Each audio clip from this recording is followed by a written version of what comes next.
इन मदरसों में कैसे मौलवी मुस्लिम बच्चों के जहन में जहर घुलने का काम करते हैं, इसकी तस्वीर भी सामने आ गई है। मौलवी बच्चों को गैर इस्लामिक त्योहार न मनाने की तालीम दे रहा है। जिससे अल्लाह ताला खुश होता है उसे क्या कहते हैं? इबादत कहते हैं। तो इबादत कहते हैं, दिवाली मनाने से अल्लाह खुश होगा? अच्छा, होली खेलने से अल्लाह खुश होगा? किसी गैर कौम की त्योहार मनाने से अल्लाह ताला नाराज होगा कि खुश होगा? नाराज होगा। और खुश कौन होगा? शैतान खुश होगा। और शैतान तो चाहता है ना कि अल्लाह की इबादत और इताअत से मोड़ करके, हटा करके तुमको किसी गैर की तरफ लगा दे। अब आप कल्पना कीजिए कि अगर कोई हिंदू शिक्षक हिंदू छात्रों को ऐसा पाठ पढ़ाएगा तो क्या होगा। मुसलमानों के रहनुमा सिर पर आसमान उठा लेंगे, माहौल खराब करने के आरोप लगाने की एक मुहिम सी चला देंगे।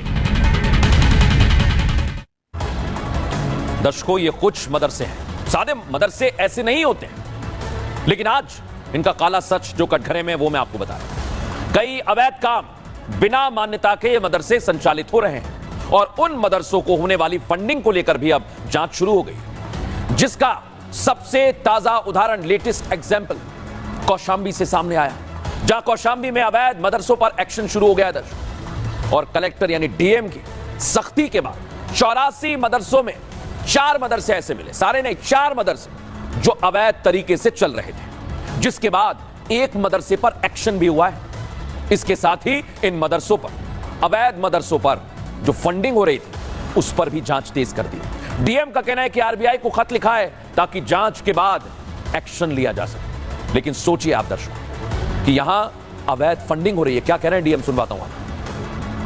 हमारे जिले में 84 मदरसाज है, जिसमें 11 मदरसा है जो मान्यता प्राप्त है, एडेड है, और बाकी मान्यता प्राप्त है लेकिन अनएडेड है। उसके अतिरिक्त 4 ऐसे पाए गए हैं जो मान्यता प्राप्त नहीं है, जो अवैध के रूप में चल रहे हैं। उसके क्रम में एक के खिलाफ अभी कार्रवाई हुई है, बाकी के 3 में भी अभी कार्रवाई संचालित है। अभी जैसे ही पूरा रिपोर्ट आ जाएगा उसमें भी कार्रवाई की जाएगी। उसके क्रम में ये भी कहना है कि सुप्रीम कोर्ट के उसमें कुछ ऑर्डर्स भी आए हैं, उसको भी संज्ञान में लेते हुए पूरे मदरसा जो अवैध है उसमें कार्रवाई की जाएगी। अब देखिए, जब बात उत्तर प्रदेश की आई तो अवैध मदरसों पर योगी स्ट्राइक सामने आ गई दर्शकों। यूपी एटीएस ने 4000 मदरसों की जांच शुरू कर दी है। मदरसों को राज्य सरकार ने अनुदान नहीं दिया। टेरर फंडिंग, इसकी भी जांच की जा रही है। और जो नेपाल से सटे गांव हैं, वहां पर जो मदरसे उन पर खासी नजर है, क्योंकि मदरसों की आय के सभी सोर्स अब जांच के दायरे में आ गए। मदरसों से जुड़े हुए लोगों को भी जांच के दायरे में रखा जा रहा है और मदरसे के जितने भी खाते हैं उनका सारा लेखा जोखा जुटाया जा रहा है।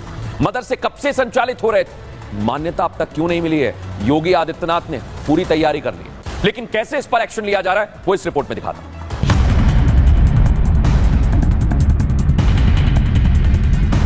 यूपी के अवैध मदरसों की पूरी कुंडली एक एक कर योगी की टेबल तक पहुंच रही है। करीब 4000 मदरसों का पूरा इतिहास भूगोल खंगालने का जिम्मा योगी ने एटीएस को दे दिया है।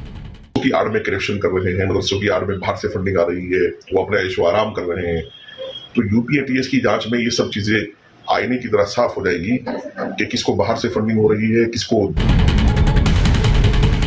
एटीएस मतलब आतंक विरोधी गतिविधियों के खिलाफ एक्शन लेने वाली एजेंसी, लेकिन मदरसों की जांच एटीएस को देने का साफ संदेश है कि अवैध मदरसों में देश विरोधी गतिविधियां हो रही हैं, क्योंकि यूपी में नेपाल से सटे इलाकों में मदरसों की संख्या बीते सालों में काफी तेजी से बढ़ी है और उसमें भी अवैध मदरसों की संख्या में बेतहाशा इजाफा हुआ है। इसलिए अब मदरसों पर योगी स्ट्राइक होने वाली है। हाई कोर्ट के निर्देश भी आए थे कि जो उत्तर प्रदेश में अवैध मदरसे चल रहे हैं इनकी जांच होनी चाहिए। जांच हुई थी, बड़े पैमाने पर फर्जी मदरसे मिले थे और मदरसों के अंदर कई प्रकार की गतिविधियां भी संदिग्ध मिली थी। एटीएस को कहा गया है मदरसों की जांच के लिए और निश्चित रूप से यह एक गंभीर मामला है।